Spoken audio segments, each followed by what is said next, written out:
Para isto, eu quero convidá-los a abrir a palavra do Senhor no Salmo 133.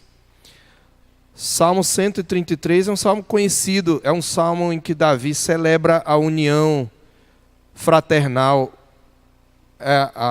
O título do nosso tradutor é a excelência da união fraternal ou da comunhão fraternal, né? Porque união e comunhão são praticamente sinônimos. Então é sobre isso que nós vamos nessa noite falar. Salmo 133. É um salmo bem curto, e assim diz a palavra do Senhor. Ó, como é bom e agradável viverem unidos os irmãos. É como o óleo precioso sobre a cabeça, o qual desce para a barba de Arão, e desce para a gola de suas vestes. É como o orvalho do Hermon que desce sobre os montes de Sião. Ali ordena ao Senhor a sua bênção e a vida para sempre. Amém. Oremos. Senhor nosso Deus, nós estamos aqui reunidos em torno da Tua palavra, que é viva e eficaz. Nós queremos, ó Deus, Te louvar porque temos a Tua palavra em nossa língua, Senhor, em diversas versões. E porque temos a liberdade de examiná-la. Que o Senhor nos ajude, Senhor, a usar essa bênção que nós temos e aproveitarmos dela para nos alimentarmos da Tua palavra. Que o Teu Espírito que a inspirou a aplique ao nosso coração, para que, por meio da Tua palavra, possamos contemplar a glória de Cristo e possamos contemplar a glória do Deus Trino que Tu és. E mostra-nos nesta noite, dá-nos a contemplar a excelência da comunhão e a dinâmica da unidade cristã. Nós Te pedimos isto em nome do Senhor Jesus. Amém. Meus irmãos, eu coloquei como tema a dinâmica da unidade e a excelência da comunhão fraternal, porque são basicamente dois temas que estão ligados aí dentro dessa visão da excelência da comunhão. Eu quero começar com algumas considerações preliminares. Um pouco sobre alguma distinção entre unidade e comunhão. Unidade e comunhão são dois aspectos de uma mesma realidade espiritual. São dois aspectos distintos, mas há uma relação orgânica entre eles. E por orgânica eu quero dizer vital, uma relação dinâmica entre a unidade e a comunhão. A diferença entre a unidade e a comunhão pode ser considerada a mesma que existe entre as palavras unidade e união. Enquanto a unidade, grosso modo, pode ser definida como uma qualidade, não é? A qualidade do que é único e indivisível, a união significa o ato em si, a associação ou combinação de vários elementos semelhantes ou diferentes, com o intuito de formar um conjunto. E aqui nós estamos falando da união entre os cristãos. Neste sentido, união é um sinônimo de comunhão. Pois bem, a unidade ela é um fato, uma condição, um estado. A igreja é una, esta é uma das características da igreja. Ela é um só corpo em Cristo. A unidade da igreja, portanto, é um fato, mas a comunhão, por sua vez, é uma experiência e uma consequência necessária desse fato. É claro que os níveis dessa experiência eles vão variar, embora a unidade continue a mesma. Então, porque nós somos um só corpo, mesmo sendo diferentes uns dos outros, nós podemos desfrutar das bênçãos comuns da salvação, nós podemos partilhar nossas alegrias e tristezas, nossa abundância e também a nossa pobreza. Então, a unidade cristã, ela é o solo fértil onde a comunhão é desfrutada. Sem unidade, não poderia haver genuína comunhão. E nós não podemos desfrutar de um bem comum sem estar unidos. E somente porque nós somos um em Cristo é que nós podemos ter tudo em comum. No entanto, meus irmãos, mesmo sendo uma unidade integrada, um corpo, a nossa experiência de comunhão é variável e ela deve ser cultivada, porque é na comunhão, é nessa união como irmãos que nós desfrutamos dos benefícios da unidade e nos esforçamos também diligentemente por preservar esta unidade. Portanto, logicamente, comunhão decorre da unidade.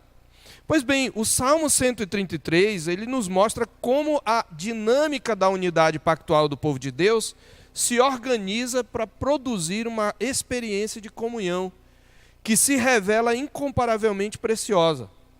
A comunhão que decorre da unidade pactual, aqui neste salmo, é descrita, antes de tudo, como uma bem-aventurança, um tesouro de bênçãos espirituais que todos devemos valorizar. É isto que ele quer dizer quando ele diz: ó, como é bom e agradável viverem unidos os irmãos. Literalmente é: vejam como é bom e agradável viverem unidos os irmãos. Este, na verdade, é um salmo sapiencial. Então, há aqui um convite para nós contemplarmos a beleza, a sublimidade, a fecunda fonte de bênçãos que é a comunhão entre os irmãos, é que os irmãos estarem juntos. E é isso que eu quero convidá-lo nesta noite a contemplar. E para nós entendermos o salmo, nós precisamos contextualizar um pouco.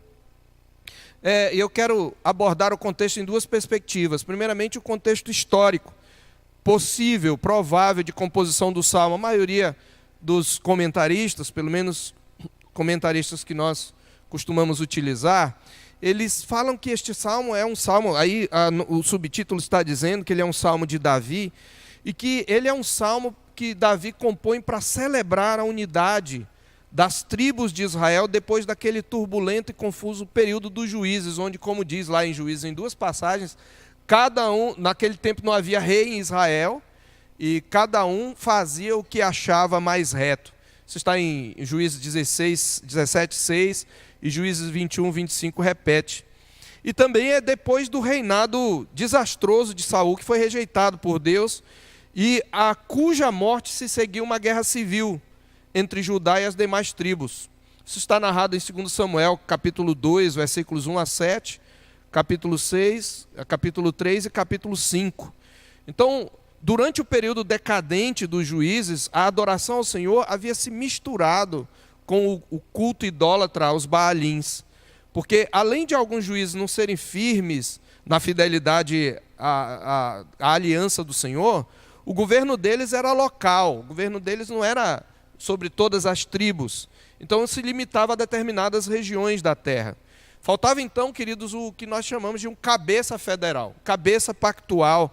E o livro, como eu já indiquei em duas passagens, ele se ressente disso, o narrador se ressente disso. Então, conforme esse cabeça pactual queria unir Israel como nação. E conforme a versão do cronista, lá em 1 Crônicas, né, o livro de 1 Crônicas narra isso, quando Davi assumiu o reino, logo ele quis trazer a arca para Jerusalém, no Monte Sião, onde mais tarde seria construído o templo. E ele oferece ali naquele monte sacrifícios ao Senhor. Ele inclusive compõe um salmo de ação de graças que está registrado em 1 Crônicas 14, de 7 a 36. E nós devemos lembrar também ainda que Davi organizou toda a liturgia de Israel. Depois de Moisés, ele foi o grande organizador da liturgia de Israel, e não apenas na composição de salmos, né? Nós sabemos que a maioria dos salmos é atribuída a Davi, mas também esses salmos eram usados como inário para o culto, mas também ordenando o ministério sacerdotal no período do reino e preparando provisões para a construção do templo. Foi ele que levantou todo o recurso para a construção do templo, e até a planta ele entregou a Salomão, e conforme ele diz lá, em 1 Crônicas 21, 18, aquela planta foi o Senhor que deu, igual ao modelo do tabernáculo que Deus também deu a Moisés. Isso tudo está em 1 Crônicas 13 até o capítulo 16, e até mesmo no final do livro, na verdade. Então, esse salmo é a celebração da unificação de todas as tribos de Israel sob um único rei que assumiu o trono do Senhor sobre Israel, como mediador, como cabeça pactual, como cabeça federal. Então, quando ele diz assim, ó, como é bom e agradável, um contexto mais amplo. Quando ele diz, ó, como é bom, vejam como é bom e agradável viverem unidos os irmãos, ele está contemplando o norte e o sul de Israel unidos sob o seu reinado. Você sabe que quando Davi assumiu, ele assumiu primeiro sobre Judá, e ele reinou em Hebrom, no primeiro período do seu reino.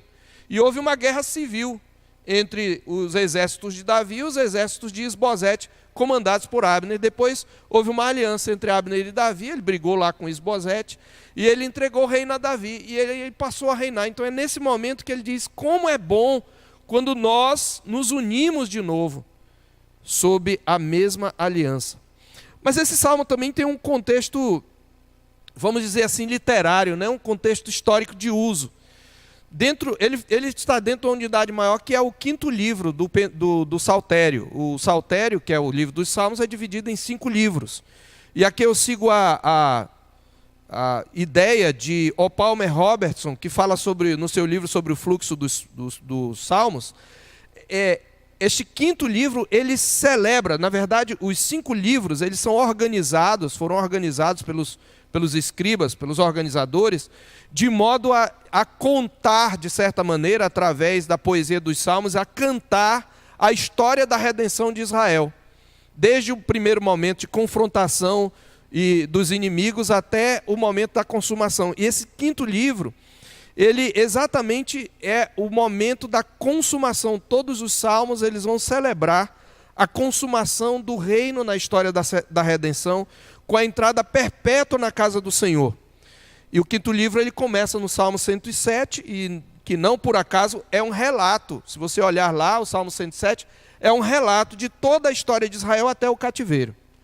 Mas na unidade menor, nós não temos tempo para ler o Salmo 107, mas na unidade menor, o cântico é chamado, observe aí, cântico de romagem. E você sabe, esses cânticos vão do 120 até o 134. Dentro desse bloco maior do quinto livro tem esses cânticos de romagem, que eram os salmos cantados quando os filhos de Israel subiam das suas cidades para Jerusalém, o Monte Sião, né, para as festas judaicas, para as festas santas e para os ajuntamentos solenes no templo. Então, a ordem e sequência desses salmos, ela não é aleatória. Observe aí, elas seguem uma lógica pensada pelos escribas. Veja o que diz o Salmo 132. O Salmo 132, ele descreve exatamente o contexto da condução da arca para Jerusalém, do plano de construção do templo, da aliança davídica e da escolha de Sião como lugar da habitação do Senhor. Este eu quero mostrar aí, que é um salmo curto. Ele começa dizendo, lembra-te, Senhor, a favor de Davi, de todas as suas provações, de como jurou ao Senhor e fez votos ao poderoso de Jacó. Não entrarei na tenda em que moro, nem subirei ao leito em que repouso. Não darei sono aos meus olhos, nem repouso às minhas pálpebras, até que eu encontre lugar para o Senhor, morada para o poderoso de Jacó. É aquela resolução que está lá em 2 Samuel capítulo 7, em que Davi resolve fazer uma casa para o Senhor. E aí ouvimos dizer que a arca se achava em Efrata e a encontramos no campo de Jaar. Entremos na sua morada, adoremos ante o estrado de seus pés. Levanta-te, Senhor, porque a presença do Senhor era representada na arca. Entra no lugar do teu repouso, tu e a arca da tua fortaleza. O verso 11, no verso 10 diz, por amor de Davi, o cabeça, teu servo, não desprezes o rosto do teu ungido, palavra que é Messias. O Senhor jurou a Davi com firme juramento, e dele não se apartará um rebento da tua carne, veja, farei subir para o teu trono. Aqui ele está mencionando a aliança de perpetuar o trono de Davi por meio de um descendente, de um outro ungido. E aí ele fala de fazer brotar a força de Davi e cobrir de vexame os inimigos. Veja, você tem a introdução da arca ali no Monte Sião, inaugurando, antes mesmo da inauguração do templo do Senhor, onde Davi vai cultuar a Deus, oferece um sacrifício, e onde vai ser construído o templo. E há uma menção à aliança. O reino de Israel, ele está levando, porque o reino de Israel agora vai adorar junto. As tribos de Israel vão adorar juntas, sob a liderança de Davi. Mas o Salmo 134 também é interessante, porque como o Salmo 133 é um convite para contemplar essa união dos irmãos juntos ali, sob a aliança do Senhor, o Salmo 134, após contemplar e descrever poeticamente a dinâmica da unidade, a excelência da comunhão, ele é uma convocação aos santos para bendizer ao Senhor em Sião.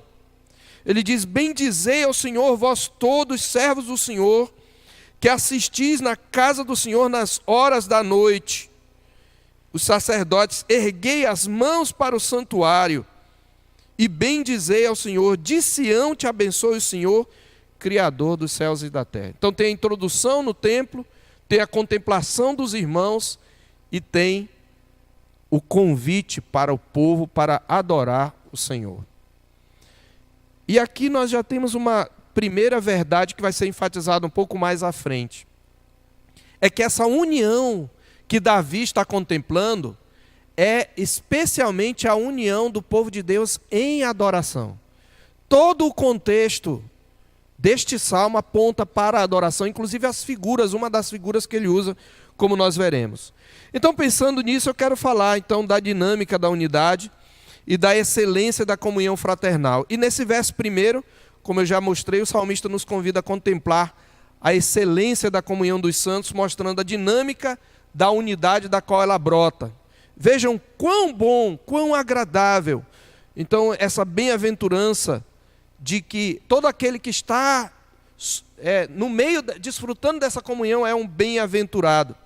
E a estrutura do salmo ela é bem simples, ela se divide em 3 momentos. Eu estou fazendo uma divisão simples aqui. O verso 1 traz o que eu chamo de afirmação da excelência da comunhão.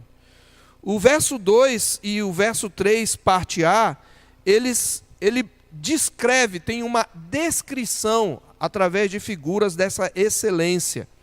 Então, o verso 1 apresenta o tema geral, a apresentação da excelência, ele nos chama aqui a afirmação da excelência. O verso 2 e o verso 3 tem uma descrição da excelência, e o último verso, a última frase do verso 3 nos mostra aí o que nós poderíamos chamar de o fundamento da excelência dessa comunhão.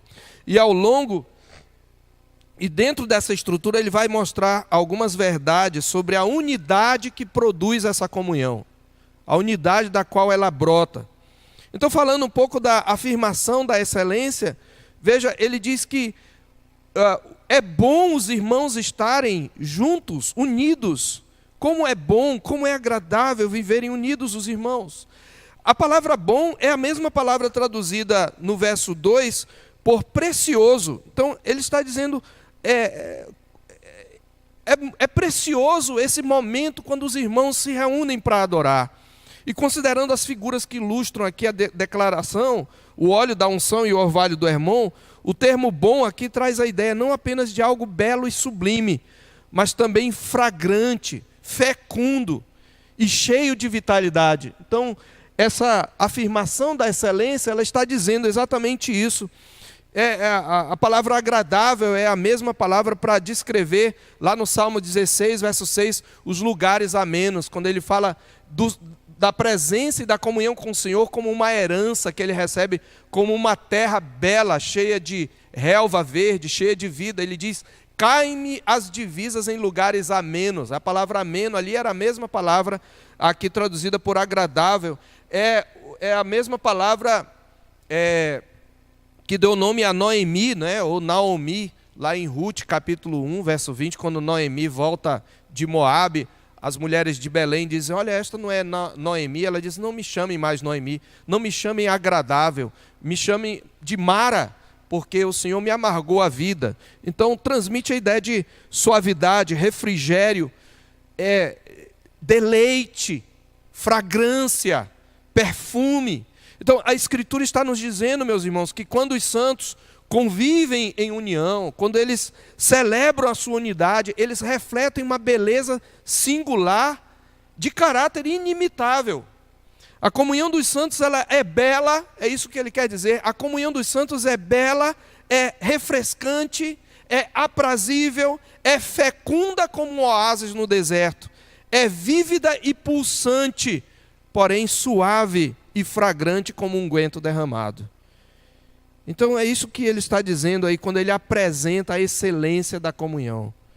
E em seguida, para ilustrar esta beleza e vitalidade da união fraternal, o salmista então se utiliza de 2 ricas figuras, uma delas tirada do culto e a outra da criação. Uma delas tirada do primeiro momento, quando Deus inaugurou a aliança com Moisés, quando foi ungido o sacerdote Arão. Então nós chegamos ao segundo momento do nosso salmo, que é a descrição da excelência.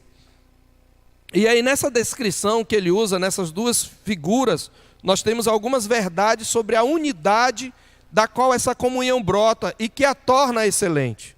Por que ela é excelente? Porque uma unidade foi construída, foi criada, foi formada e não vem de nós. Essa unidade vem de cima. Então, algumas verdades que nós aprendemos aqui neste salmo, e a primeira delas é que a unidade da qual brota a comunhão é um cumprimento da aliança divina. Nós só somos um porque Deus cumpriu a sua aliança. Arão e Davi aqui são figuras, antes de tudo, da aliança. Veja, tanto o contexto histórico que nós já tratamos implícito nos Salmos, que é o reinado de Davi, como a figura de Arão, eles apontam, antes de tudo, para a aliança de Deus com o seu povo. Nós sabemos que a palavra de Deus diz que Israel foi chamado para ser um reino de sacerdotes, e o povo próprio de todos os povos que há sobre a terra. Lá em Êxodo 19, versos 5 e 6, e Êxodo 19 é o prólogo das tábuas da aliança, né, da lei, que era a prescrição, o dispositivo, as estipulações da aliança. Lá em Êxodo 19, versos 5 e 6, se quiser acompanhar, diz assim: agora, pois, se diligentemente ouvirdes a minha voz e guardardes a minha aliança, então sereis a minha propriedade peculiar dentre todos os povos, porque toda a terra é minha. Vós me sereis reino de sacerdotes e nação santa. São estas as palavras que falarás aos filhos de Israel. Eu estou dando a lei para vocês, que precisam ser um reino de sacerdotes, uma comunidade de adoradores, sob a minha aliança. Deuteronômio 7, verso 6, o Senhor diz assim para Israel: porque tu és povo santo ao Senhor teu Deus. O Senhor teu Deus te escolheu para que lhe fosses o seu próprio povo de todos os povos que há sobre a terra. Aqui, meus irmãos, nós temos a figura de uma propriedade particular e especial, uma herança adquirida. No contexto da distribuição das terras, esta é uma imagem que transmite a ideia de um tesouro, de uma riqueza. Então veja, a ascensão de Davi ao trono, cantada no Salmo 132, e a unção de Arão aqui descrita, elas se unem organicamente, as alianças mosaica e davídica, a aliança da lei e a aliança do reino. E não por coincidência, como nós já vimos, é quando Davi resolve construir uma casa ao Senhor, um templo onde Deus seria adorado, é nesse mesmo contexto que Deus promete estabelecer uma casa a Davi. Lá em 2 Samuel, capítulo 7, narra isso. Ele quer construir uma casa ao Senhor. Aí Deus manda Natan dizer para ele: tu vais construir uma casa para mim? Eu não preciso de casa. Eu nunca reclamei de casa. Eu habitei em tendas com Israel no tabernáculo. Eu nunca pedi casa. Mas eu te faço saber, Davi, que eu vou estabelecer a tua casa. E aqui a casa do Senhor que Davi quer estabelecer e a casa de Davi se unem como uma e a mesma. Então, vejam, meus irmãos, o povo de Deus, desfrutando agora da comunhão, adora o Deus do pacto. Portanto, é o pacto que garante a unidade e é o pacto que confere a excelência da comunhão. A excelência da nossa comunhão não está nas virtudes dos indivíduos que dela participam. A excelência da nossa comunhão vem exatamente da ação soberana de Deus, que redimiu um povo para si, que o constituiu seu reino de sacerdotes. Se fosse só por nossas virtudes, irmãos, de fato, nem sequer seríamos povo de Deus. Isso aqui é importante, porque frequentemente membros da igreja saem da igreja porque eles começam a olhar os defeitos uns dos outros. Eles começam a se desagradar uns dos outros. Eles param de olhar para a aliança, para o Deus da aliança. E eles passam a olhar para os seus próprios conflitos.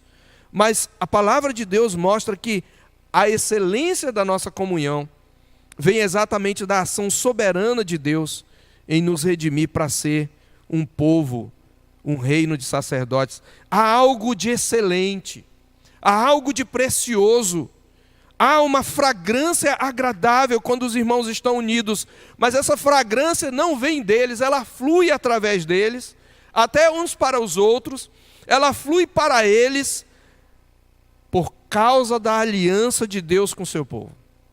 Ele prometeu que ele reuniria um povo para adorá-lo. Então, como irmãos, estamos unidos, nós refletimos a fidelidade de Deus e a beleza do pacto da graça. Esta é a primeira verdade que este salmo nos ensina. Mas uma segunda verdade que ele nos ensina é que esta mesma unidade que produz essa mesma unidade que produz a comunhão, a excelência da comunhão, ela é também sustentada pelo mediador divino. É esse o sentido da figura de Arão. Arão, eu quero que você abra lá em Êxodo. Lá em Êxodo está a ordenação de Arão, quando ele foi ordenado para o sacerdócio. E lá ele descreve as vestes sacerdotais de Arão. E deixe marcado aí, dos versos 9 a 12, diz assim: tomarás 2 pedras de ônix, Êxodo 28, a partir do verso 9, desde o verso 3, há uma descrição de como deveriam ser as vestes de Arão.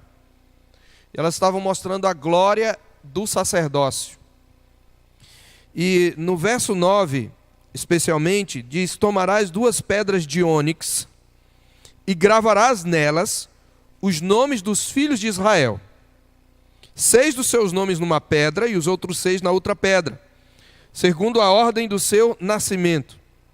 Conforme a obra de lapidador, com lavouras de sinete, gravarás as 2 pedras com os nomes dos filhos de Israel, engastadas ao redor de ouro as farás. E porás as 2 pedras nas ombreiras da estola sacerdotal, uma em cada ombro, uma em cada ombreira, por pedras de memória aos filhos de Israel. Veja, pedras de memória. E Arão, o sumo sacerdote, levará os seus nomes, os nomes dos filhos de Israel, sobre ambos os ombros, para a memória diante do Senhor. Toda a carga, todo o peso de Israel está sobre os ombros de Arão. Mas não é só isso, veja o verso 15. Havia outro lugar onde os nomes dos filhos de Israel estavam gravados.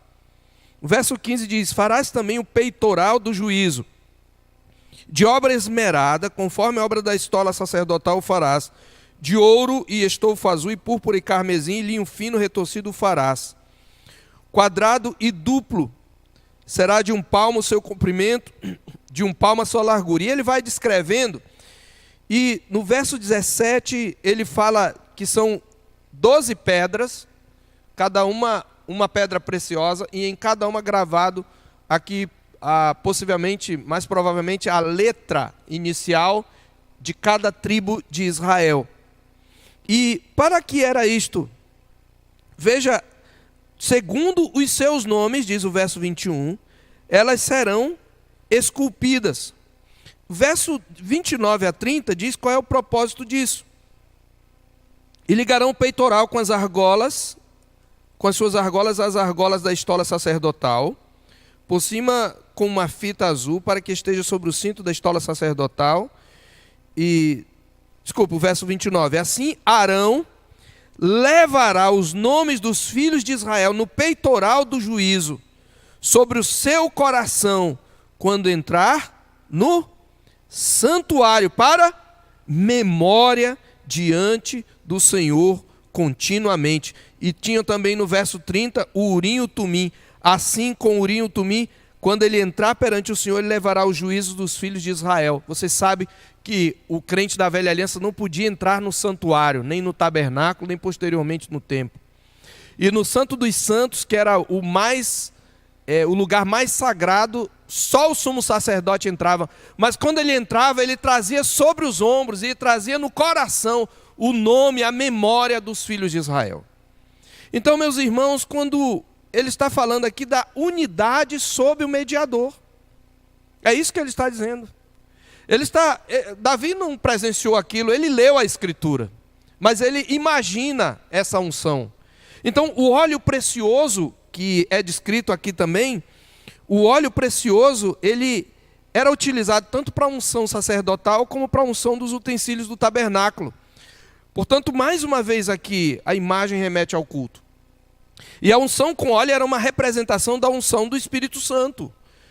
Nós sabemos disso, e por esta unção, Arão era capacitado ao ministério de intercessão e ao ofício sacerdotal como um todo. Arão era um mediador sacerdotal que unia os filhos de Israel e os representava diante do Senhor. Ele levava o juízo, ele levava a memória dos filhos de Israel. E quando ele então descreve, ele diz: a comunhão é como quando Arão foi ungido, e ele imagina o azeite, você sabe, era um azeite perfumado. E esse azeite não podia ser imitado, esse óleo da unção. Está lá no capítulo 30, versículos 22 a 33. Eu não vou ler, mas só para você saber, capítulo 20, 30, 22 a 33, ele diz: olha, você vai fazer, ele diz, a medida de cada fragrância, de cada aroma, e ele diz: olha, esse óleo é para a unção de Arão e dos tabernáculos, das peças do tabernáculo. Você não pode usá-lo para qualquer outra coisa, e ninguém pode imitar, ninguém pode fazer uma fragrância igual, senão será eliminado. Essa fragrância é única, para que o povo de Israel associasse aquele cheiro, aquele aroma, com apenas uma coisa específica: a união pactual do povo de Deus em adoração sob o mediador sacerdotal. E quando ele então imagina o azeite, o óleo caindo, você sabe que o óleo cai suavemente. Por isso que ele diz: ó, quão bom e quão suave. Veja, num percurso suave, descendo da cabeça para a barba de Arão, o óleo perfumado, de fragrância que não se podia imitar, se espalhava sobre as ombreiras, sobre o peito, onde o mediador trazia gravados os nomes das 12 tribos. Ou seja, o cabeça e mediador para o povo, do cabeça e mediador para o povo.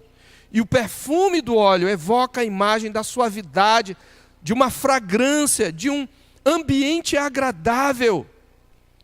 E transmite também, meus irmãos, Davi está falando da singularidade, do caráter único, especial e incomparável da comunhão cristã, da comunhão do povo em adoração. Aqui, meus irmãos, o sacerdote se une ao rei como mediador pactual que, ungido por Deus, promove a unidade do povo da aliança. É somente através do mediador pactual que esse reino de sacerdotes pode adentrar o Santo dos Santos e adorar o seu Deus. Nós sabemos que estas são verdades de inegável sabor messiânico. Nós sabemos disso. Mas nós vamos explorar isso mais para frente. Então, é esse ofício de mediador, portanto, que garante o caráter incomparável. Irmão, presta atenção, o caráter incomparável, singular. Você não tem em nenhum outro lugar, a beleza de pessoas unidas. Em nenhum outro lugar você tem a beleza da união fraternal do que no ambiente de adoração. Então, você sabe, meu querido, que há muitas formas de união no mundo. Nós lemos aqui sobre associar-se com os ímpios. O mundo prega a união, né? Nós temos a Organização das Nações Unidas, nós temos a União Europeia. Há um projeto de união, de paz mundial. Mas não é esse projeto o nosso. São muitos os contextos em que os homens se irmanam em torno de um algo comum. Contudo, por mais nobre que seja o alvo pretendido, nenhuma comunhão se compara àquela em que os santos estão unidos como povo pactual de Deus. Então, essa aliança que é garantida, esta aliança cujo fundamento, que é um cumprimento da aliança divina e que é sustentada pelo mediador divino, obviamente, ela se torna também veículo da fecundidade divina. E aqui entra então a figura do orvalho do Hermon. Você tem aí duas fotos do Hermon. Aqui o cume congelado do Hermon e aqui uma das cachoeiras. Cachoeira do Bânias. É um oásis ali, no norte de Israel. Ainda é assim, isso é uma foto atual. Veja, é como o orvalho do Hermon que desce sobre os montes de Sião. Observe o verbo descer 3 vezes no Salmo. Na verdade está no particípio.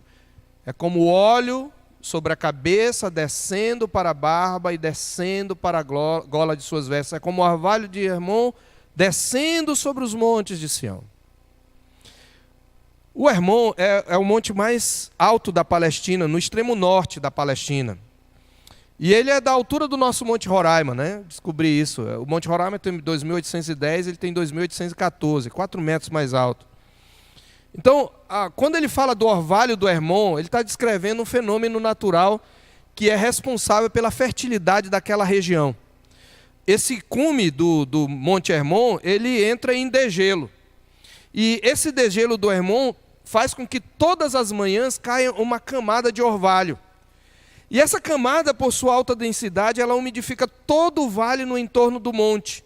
E ela forma alagados.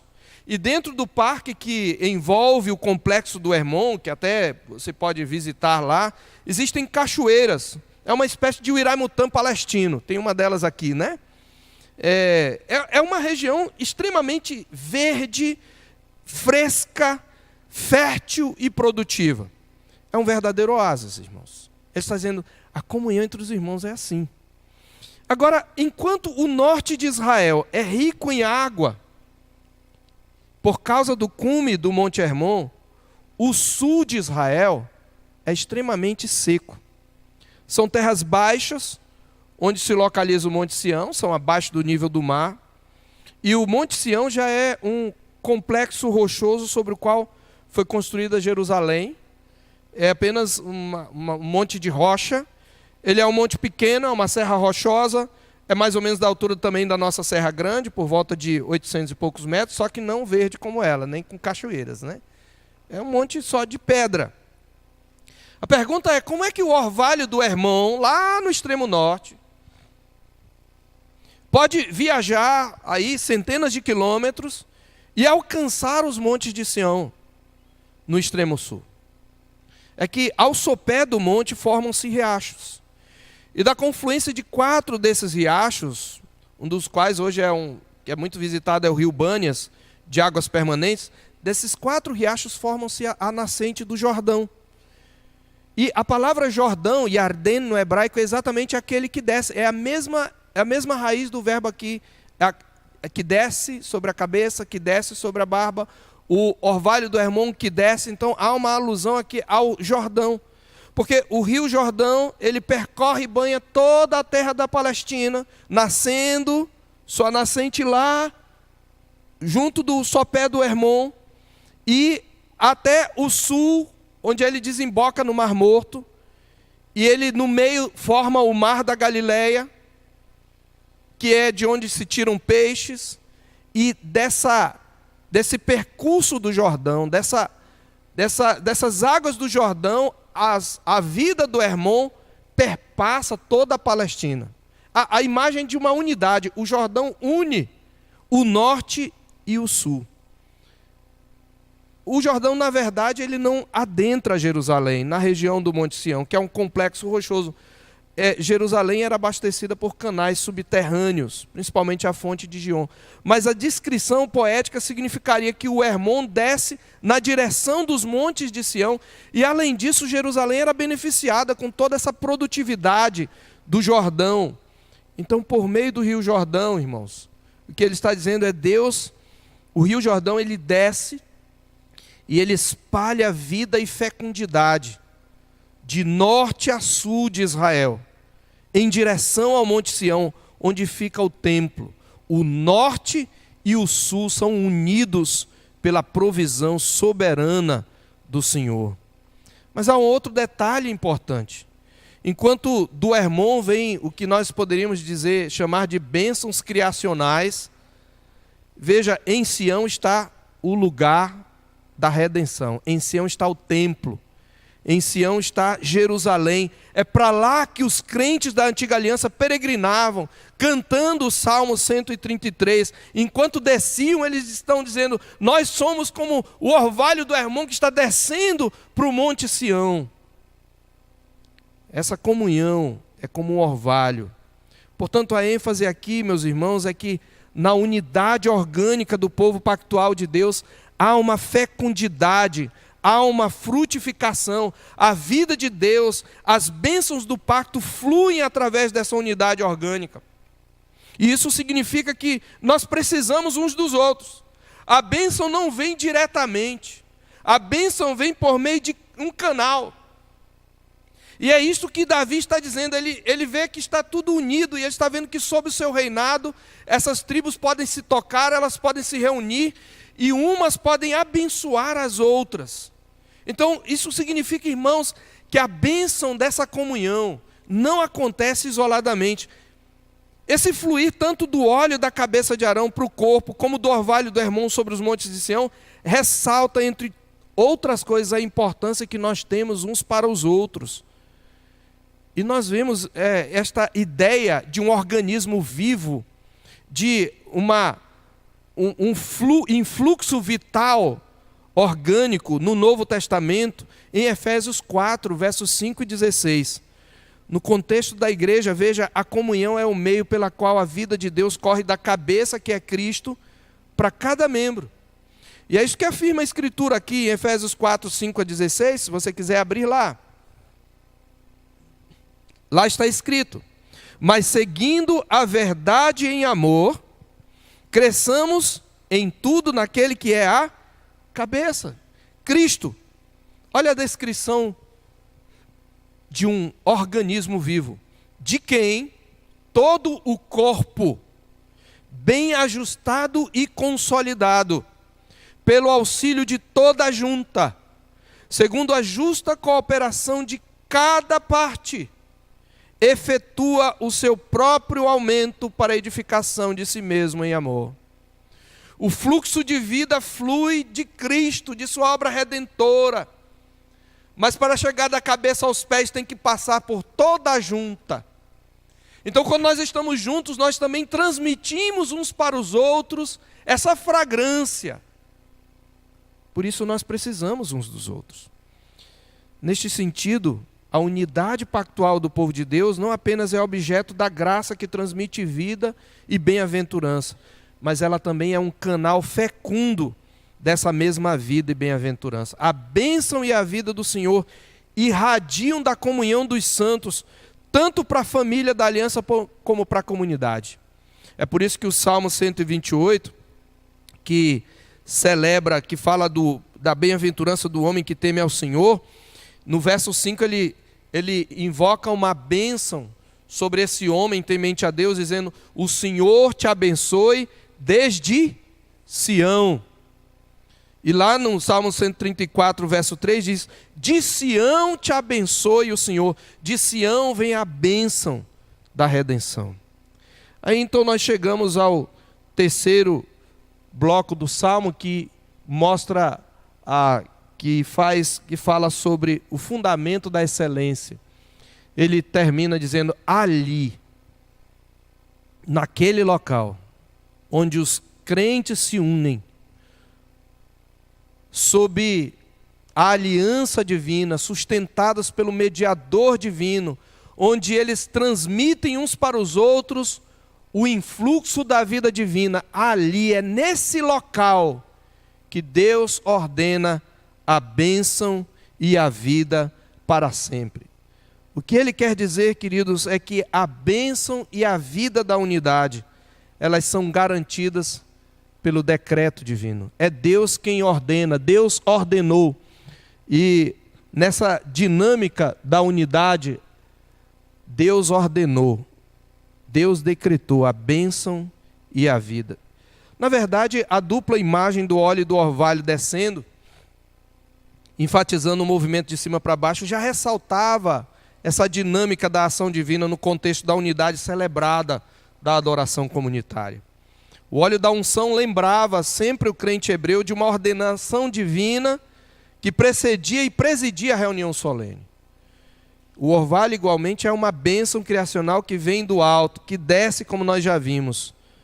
Agora, a verdade que é ilustrada nas figuras, ela é afirmada numa declaração simples, mas uma declaração de grande profundidade teológica, que justifica a excelência da comunhão. A comunhão é excelente, porque Deus ordena que ali, sobre os montes de Sião, no ajuntamento solene no templo, na celebração da unidade, a sua bênção seja derramada e a sua vida seja transmitida para sempre. Então, meus irmãos, é o decreto divino que garante a condição da comunhão como meio de graça. Bênção e vida são expressões da graça redentora. E, por último, que na verdade vem por primeiro, é que o contexto, eu coloquei por último porque eu acredito que é a ênfase mais importante que eu gostaria de dar em termos da comunhão em si. Eu acho que já ficou claro para os irmãos que o contexto primordial dessa comunhão é o culto divino. Não é quando a gente se reúne para comemorar o Dia das Mães. É muito bom comemorar o Dia das Mães. Lá na terceira igreja a gente faz um jantar e as mães não participam de nada, só na hora elas curtem o jantar. Mas é no culto que essa excelência... É claro que nessas reuniões sociais a comunhão dos santos também se revela, a presença de Deus se revela, mas não comparável ao culto. Essa expressão viverem unidos, no sentido geral, ela significa morar juntos. É a expressão usada para, por exemplo, para Abraão e Ló, que habitavam juntos lá em Gênesis 13:6, e para Esaú e Jacó em Gênesis 36:7. Deuteronômio 25:5, quando fala da lei do levirato, fala sobre dois irmãos vivendo juntos. E a ideia é o seguinte: Israel, outrora dividido, agora habita como um só povo sob o reinado de Davi. Mas a menção ao óleo da unção, aos montes de Sião que ficam no templo, a ordenação da bênção e da vida, claro que elas apontam para a inclusão de um contexto mais específico, de caráter litúrgico, sem excluir o primeiro contexto. E isso é reforçado por esse verbo traduzido por viverem. Esse verbo, a palavra aqui, na verdade, é a habitação dos irmãos, o descanso dos irmãos. A palavra é shevet, de onde vem a palavra, ou que é derivada da palavra shavat, né? Que é o sábado, o dia do descanso. Então, há uma alusão aqui ao sábado, ao dia do Senhor. É uma alusão especial, embora implícita, ao ajuntamento solene no dia de descanso. O termo irmãos faz referência especial, embora não exclusiva, a Israel e Judá, que outrora divididos pela guerra civil, agora são reunidos sob o reino de Davi, e eles podem adorar juntos ao Senhor. Portanto, embora a expressão seja uma celebração da unidade pactual do povo de Deus, o foco, meus irmãos, é a adoração. Não se trata, portanto, aqui simplesmente de viverem unidos, mas de adorar juntos. Davi tem em mente o ajuntamento solene.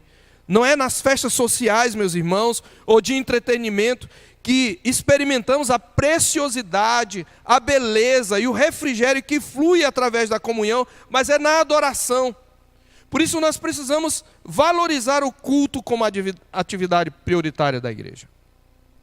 E eu quero então, agora, concluir trazendo aqui alguns desdobramentos, meus irmãos. Eu preciso trazer uns desdobramentos e em seguida algumas aplicações. Na história da redenção, nós vamos ver algumas verdades interessantes com relação à esperança messiânica e sua relação com a comunhão. Veja, apesar da sua inegável contribuição para a formação de Israel, como um reino de sacerdotes, Davi não conseguiu realizar plenamente a unidade pactual de uma maneira duradoura. E nem Salomão, depois de cujo reinado a unidade foi quebrada, né? Dividindo-se o reino entre norte e sul. E nós sabemos que os reis que se seguiram nem sequer alcançaram o sucesso parcial de Davi e Salomão.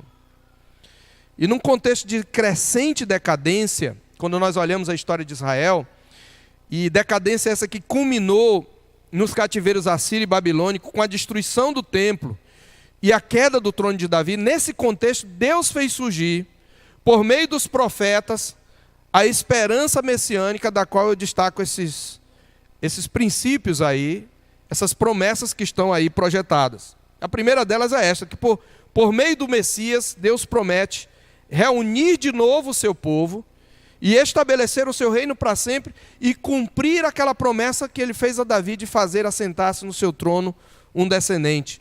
Em Jeremias 23, 5 e 6 diz assim: eis que vem dias, diz o Senhor, em que levantarei a Davi um renovo justo, e rei que é, reinará e agirá sabiamente, e executará o juízo e a justiça na terra. Nos seus dias Judá será salvo e Israel habitará seguro. Será este o seu nome com que será chamado: Senhor, Justiça Nossa. Em segundo lugar, os profetas também trouxeram a promessa, especialmente Jeremias, de que Deus faria uma nova aliança com o seu povo, trazendo novas ministrações da mesma graça da redenção, mais profundas e duradouras, como está escrito em Jeremias. Eis aí vem dias, diz o Senhor, em que firmarei nova aliança com a casa de Israel e com a casa de Judá, não conforme a aliança que fez com seus pais no dia em que os tomei pela mão para os tirar da terra do Egito. Porquanto eles anularam a minha aliança, não obstante eu os haver desposado, diz o Senhor.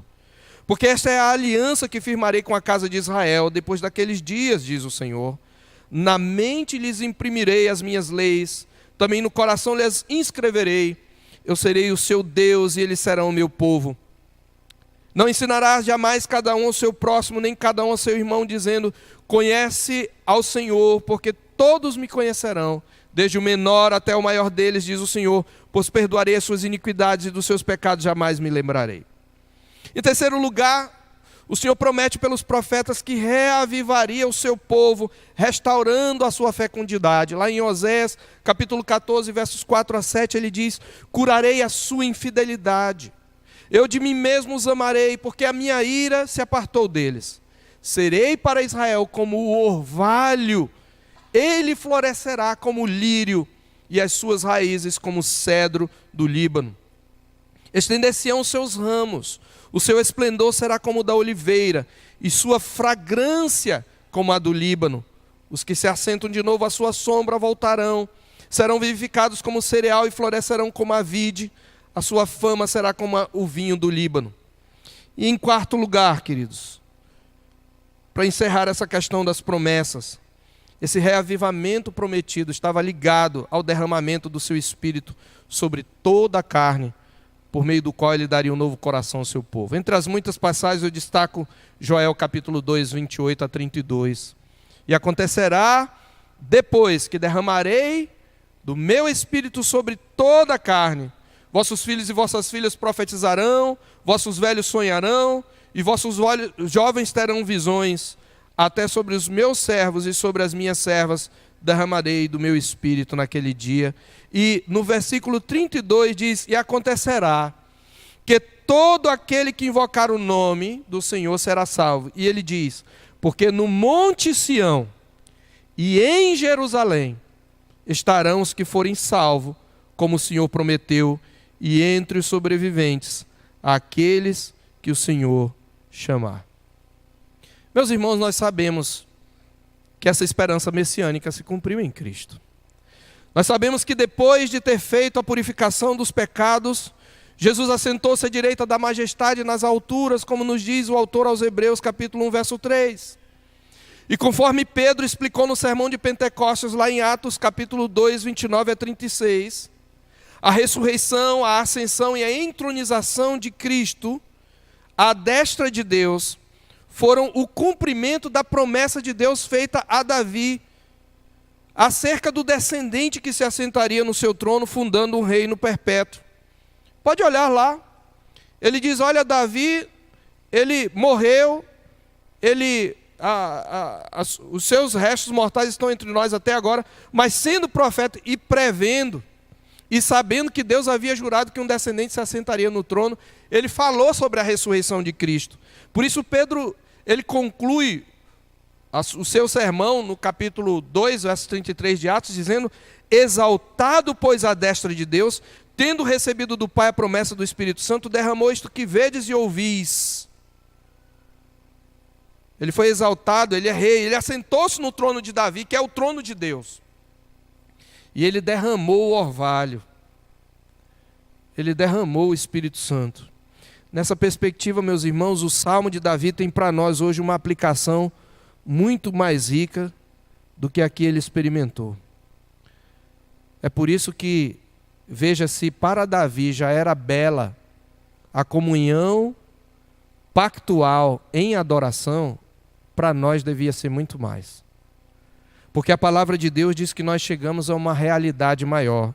Eu quero que você abra em Hebreus 12, verso 28. Nós já estamos terminando. Hebreus 12, 18 em diante. O autor aos Hebreus usa a figura da peregrinação de Israel para falar da sublime realidade espiritual a qual a igreja chegou. Se o Monte Sinai fica no meio da peregrinação, o Monte Sião era o destino da peregrinação. Mas ele usa exatamente essa figura, dizendo, ora, não tendes chegado ao fogo palpável e ardente, e a escuridão, e as trevas, e a tempestade, e ao clangor da trombeta, e ao som de palavras tais, que quantos o ouviram suplicavam que não se lhes falasse mais, pois já não suportavam o que lhes era ordenado. Até um animal se tocar o monte será apedrejado. Na verdade, de tal modo era horrível o espetáculo que Moisés disse, sinto-me aterrado e tremo. O que ele está dizendo é, vocês não têm chegado ao Sinai, vocês não estão no meio do caminho. Onde foi que vocês chegaram? Ele diz, mas tende chegado, irmãos, quando nós nos reunimos no dia do Senhor para cultuar, essa é a realidade, nunca esqueça. Essa é a realidade. Veja que ambiente este. Veja que majestade, que sublimidade, que beleza. Mas tende chegado ao Monte Sião. Ele não está falando mais do Sião físico, geográfico, mas da Sião, que ele vai explicar. Ele diz, ao Monte Sião e a cidade do Deus vivo, a Jerusalém celestial. Vocês já chegaram, tende chegado, ele está dizendo, vocês chegaram para ficar. O verbo significa que isso já aconteceu por causa de Cristo. E é permanente. Vocês têm chegado a Sião, a Jerusalém celestial. É isso que nós acessamos. É isso que nós experimentamos quando nós estamos adorando o Senhor. Ele fala aí que nós chegamos a incontáveis hostes de anjos. Quando nós adoramos a Deus, irmãos, nós não precisamos ver, nós cremos, porque Deus diz isso, a incontáveis hostes de anjos unindo-se a nós, louvando o Deus da aliança. E não só eles, mas diz que nós chegamos também à universal assembleia, à igreja dos primogênitos arrolados nos céus, e a Deus o juiz de todos, e aos espíritos dos justos aperfeiçoados. Toda a igreja adora o Senhor, até aqueles que estão com o Senhor no céu.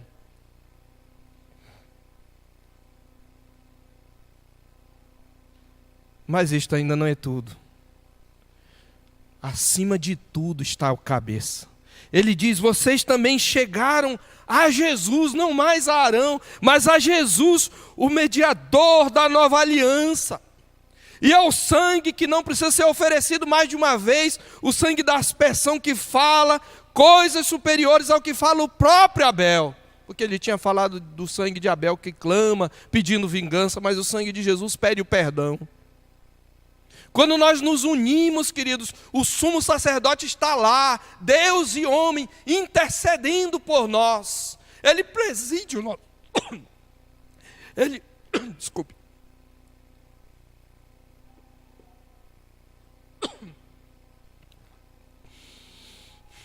Desculpem.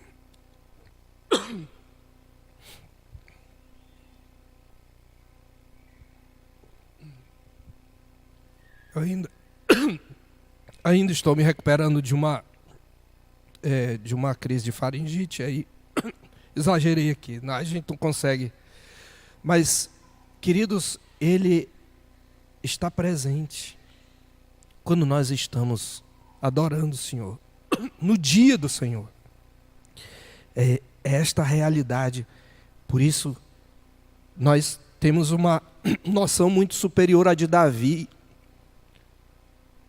Quando nós lemos, oh, como é bom e agradável viverem unidos os irmãos. Eu quero trazer, queridos, algumas aplicações para nós encerrarmos.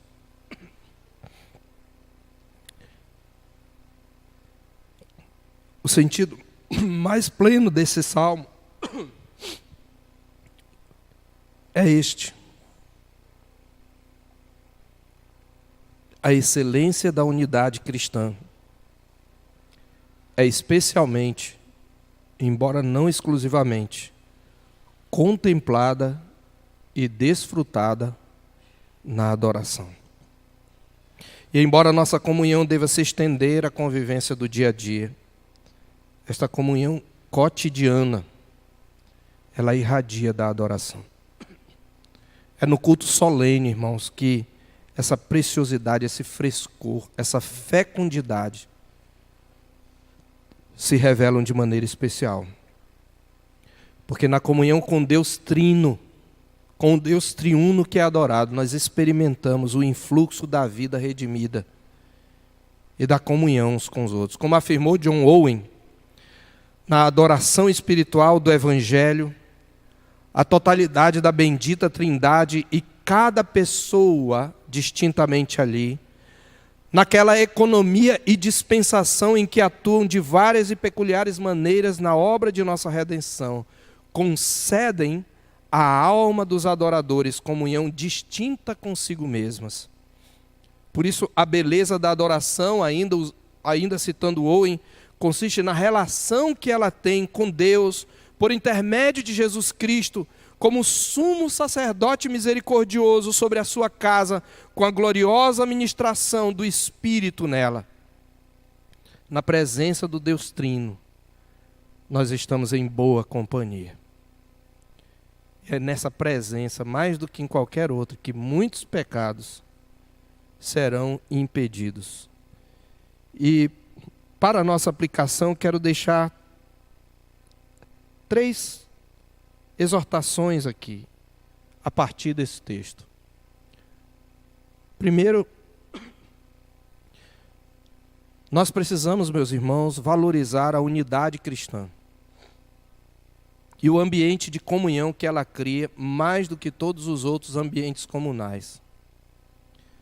Essa valorização não deve ser motivada, em primeiro lugar, por causa do caráter daqueles com quem nós nos irmanamos em Cristo, mas por causa daquele que nos escolheu, Deus que é o Pai, Filho e Espírito Santo, e que está envolvido com essa comunidade em uma aliança de amor. Essa comunidade é chamada de menina dos olhos de Deus. A comunhão dos santos, meus irmãos, deve ser o nosso prazer maior. É muito triste quando eu vejo crente dizer assim, rapaz, aquele meu amigo, eu tenho uns amigos ali que são melhores que os meus irmãos da igreja. Eu vou na igreja por fidelidade a Deus, porque se fosse por um pessoal que está lá, só que ele está olhando para o pessoal que está lá. Quando você valoriza qualquer outra associação, mais do que essa da igreja, você incorre em pecado. Nenhuma outra, irmão, nenhuma outra tem o mesmo caráter eterno. Até nossos laços familiares E veja, eu não estou dizendo que você não tem que dar prioridade à sua família, mas nossos laços familiares, eles se encerram com a morte. Mas nossos laços em Cristo, pactuais, eles vão por toda a eternidade. Então nós temos que valorizar essa comunhão mais do que outros ambientes, quando a gente prioriza outras coisas, outras associações, outras reuniões, em detrimento desta, nós pecamos contra o Deus que criou esta unidade. Segundo lugar, nós precisamos valorizar também a adoração, o culto como a experiência mais sublime do gozo da unidade e como o mais sublime espaço de manifestação dessa comunhão. Nós já vimos que é no culto em especial que nós temos a manifestação da presença especial de Deus. Irmãos, isso é importante porque muita gente pode dizer assim, pastor, olha, não tem grupo melhor que a igreja. Mas tem gente que gosta da igreja por causa do convívio em si. Por causa é gostoso, o clima da igreja é um clima gostoso. Como grupo social, a igreja tem uma série de ajuntamentos onde a comunhão é vivenciada e tudo que nós fazemos, claro, é para a glória de Deus, mas a gente usa esse texto como um sofisma. Esse texto é verdade, é a palavra de Deus, mas a aplicação que nós fazemos dele às vezes é um sofisma, porque a gente fala isso para igualar toda a reunião que a igreja faz e priorizar às vezes aquilo que é secundário. Então tem crente, por exemplo, que ele gosta de estar aí nas comemorações, ele gosta de estar no retiro, ele gosta de estar nas sociais, reunião dos adolescentes, mas no culto, estou cansado, passei a semana trabalhando, hoje eu vou relaxar. Você está entendendo? Se você tem essa atitude, você não entendeu a excelência da comunhão. Porque, meus irmãos, é aí que Deus ordena a bênção e a vida para sempre. E essa bênção e essa vida irradiam para as outras áreas. Se nós olharmos Efésios capítulo 5, 18, ele fala: enchei-vos do Espírito como? Falando entre vós com salmos, entoando e louvando de coração ao Senhor, etc. Onde é que isso acontece? No culto. E aí do culto você vai para a vida. Mulheres, sejam submissas aos seus maridos. Maridos, amai vossa mulher. Pais, não provoqueis vossos filhos a ira, mas criais na disciplina e admoestação do Senhor. Tanto em Efésios 5 como em Colossenses 3, da igreja, desse contexto de adoração, essa vida flui para o dia a dia. Nós vamos praticar aquilo que nós dramatizamos na liturgia. Nesse sentido, irmãos, a igreja é uma incubadora de virtudes. E a nossa liturgia se torna um ritmo para nós vivermos a vida que agrada a Deus na família, no trabalho e na sociedade. A adoração é o lugar especial da excelência da comunhão que advém dessa unidade. A adoração deve ser nossa prioridade. Logo, nenhuma outra atividade, irmãos, deveria suscitar em nós mais vibrante expectativa, mais zeloso preparo, mais exclusiva dedicação do que a adoração.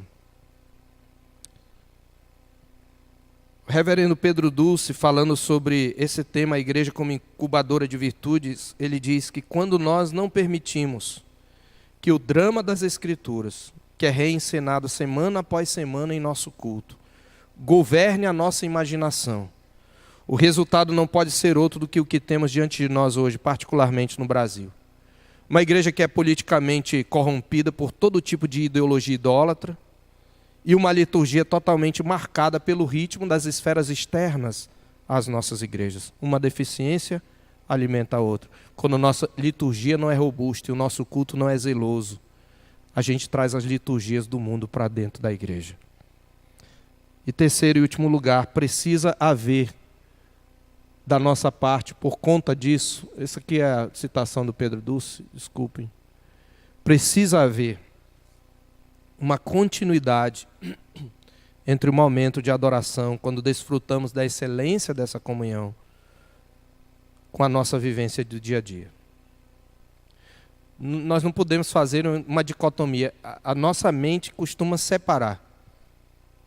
A gente entra no automático quando entra nesse lugar, né? A gente vem vendo redes. Eu estou dizendo a gente, mas eu sei que nem todos fazem isso, né? Mas muitas vezes nós vimos para o culto distraídos, a mente distraída, aí a gente funciona no automático, a gente consegue cantar, orar, ler a Bíblia com a cabeça lá fora.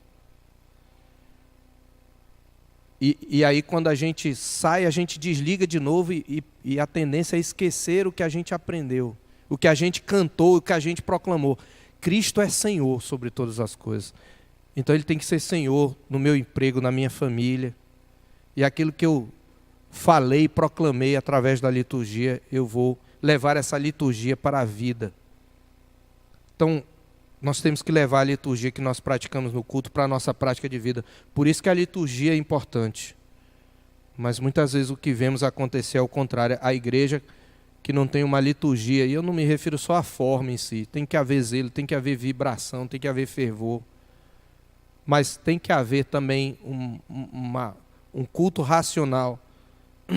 A igreja tende a trazer os ritmos e liturgias do mundo para o seu culto, e eu não me refiro à música. E quando isso acontece, é por isso que o culto se torna um show. Mas quando a igreja entende o que é adoração, ela leva a adoração para a praça pública. E por meio das suas ações e atitudes, ela motiva pessoas a adorar. Jean-Jacques von Almen escreveu o livro Culto Cristão. Ele diz assim: efetivamente, e eu termino com esta citação, tal como o coração, a vida da igreja pulsa por sístole e diástole.